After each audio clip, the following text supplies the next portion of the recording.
Jelang pemilihan Presiden dan Wakil Presiden 2019, kedua kubu mulai melontarkan klaim atas keunggulan elektabilitas masing-masing pasangan calon yang didukungnya.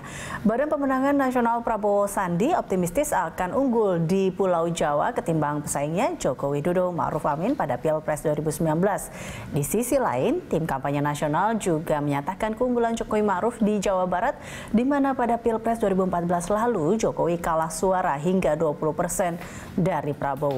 Perolehan suara di Pulau Jawa memang krusial terhadap potensi untuk memenangkan Pilpres 2019. Lalu siapakah yang mampu unggul di Pulau Jawa? Bersama saya Eliza Hasan.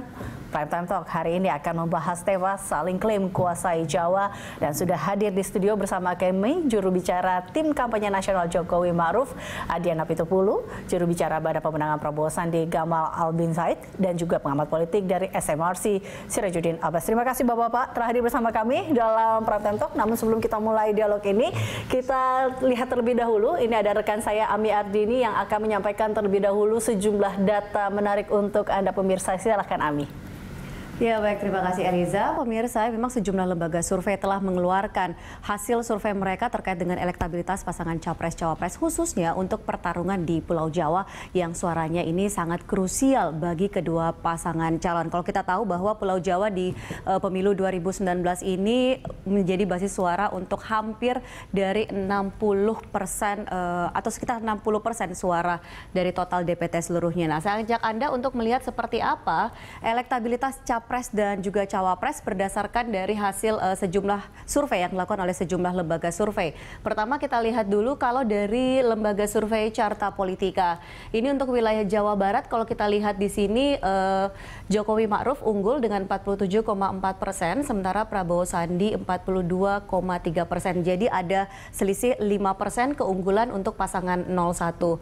Selanjutnya kita lihat untuk wilayah Jawa Tengah dan juga daerah istimewa Yogyakarta, yang kita tahu ini merupakan basis dari suara atau pendukung Jokowi baik di Pilpres 2014 lalu. Kalau kita lihat ini ketika Jokowi dan Ma'ruf Amin ini memperoleh 68,1%, sementara Prabowo Sandi 18,4%. Jadi ada selisih kalau di sini kita lihat sekitar 50%.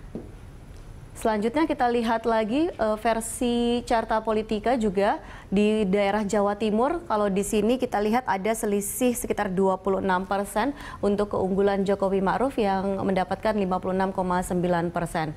Selanjutnya saya ajak Anda untuk lihat survei versi dari Litbang Kompas. Kalau kita lihat di sini untuk wilayah Jawa Barat, ini ada perbedaan dengan survei atau hasil survei yang dilakukan oleh Carta Politika. Kalau di sini terlihat bahwa Prabowo Sandi lah yang unggul dengan 47,7%, sementara Jokowi Ma'ruf ini mendapatkan 42,1%.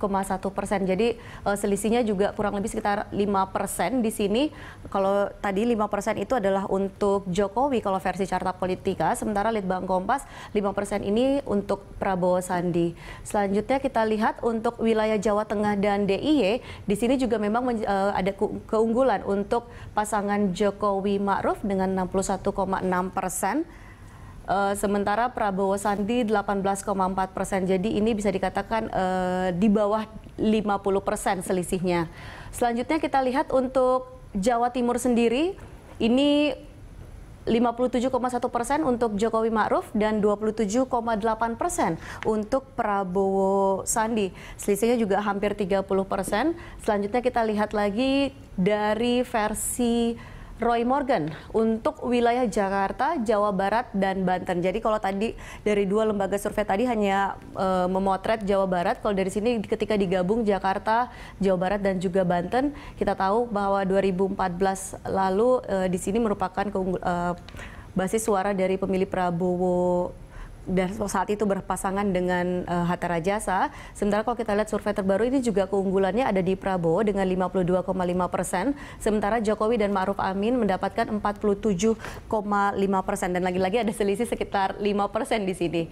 Lantas kita lihat berikutnya untuk wilayah Jawa Tengah. Ini Jawa Tengah saja, tidak termasuk dengan daerah istimewa Yogyakarta.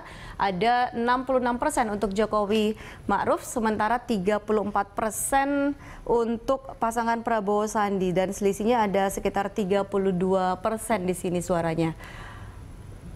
Kita lihat lagi berikutnya. Ya, kita lihat lagi elektabilitas di Jawa Timur dan Bali.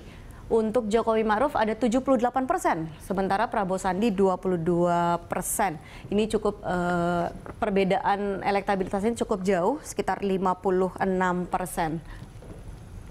Berikutnya saya ajak Anda untuk melihat seperti apa hasil di Pilpres 2014 lalu. Saat itu yang bertarung itu adalah pasangan Jokowi JK yang menjadi pemenang, sementara lawannya adalah Prabowo Hatta. Nah, kita lihat bahwa saat itu pasangan Jokowi JK di Jawa Barat ini menang kalah 40,22%, sementara Prabowo Hatta yang menang 59,78%. Jadi memang Jawa Barat ini merupakan, seperti yang saya sampaikan tadi, merupakan basis dari pendukung Prabowo. Selanjutnya kita lihat lagi untuk daerah Jawa Tengah dan daerah istimewa Yogyakarta yang kondisinya ini berbeda dengan Jawa Barat. Kalau kita lihat ini Jokowi JK di Jawa Tengah dan DIY menang cukup jauh dengan 66,65%, sementara Prabowo Hatta 33,35%. Berikutnya kita lihat, ya ini di Yogyakarta 55,81 untuk Jokowi JK. Mohon maaf, tadi itu adalah untuk daerah Jawa Tengah saja. Sementara Prabowo Hatta di sini 44,19% untuk daerah istimewa Yogyakarta. Lanjut, ini di Jawa Timur, hasil dari pemilu, maksud kami Pilpres 2014, Jokowi JK juga menang 53,17%, sementara Prabowo Hatta mendapatkan 46,83%. Ya, memang akhir-akhir ini terjadi saling klaim elektabilitas, siapa yang menang nih atau paling tinggi elektabilitasnya di antara kedua pasangan ini. Kalau kita lihat ini perbedaan klaim berdasarkan hasil survei internal BPN. Ini ada pernyataan dari Koordinator Juru Bicara BPN Prabowo Sandi, Dhanil Anzar Simanjuntak, yang mengatakan bahwa menurut survei mereka justru saat ini sudah crossing. Prabowo Sandi sudah diangkat angka 54%-an, sedangkan Jokowi ada di 40-an persen. Berikutnya kita lihat lagi, klaim berikutnya juga disampaikan oleh Sugiono.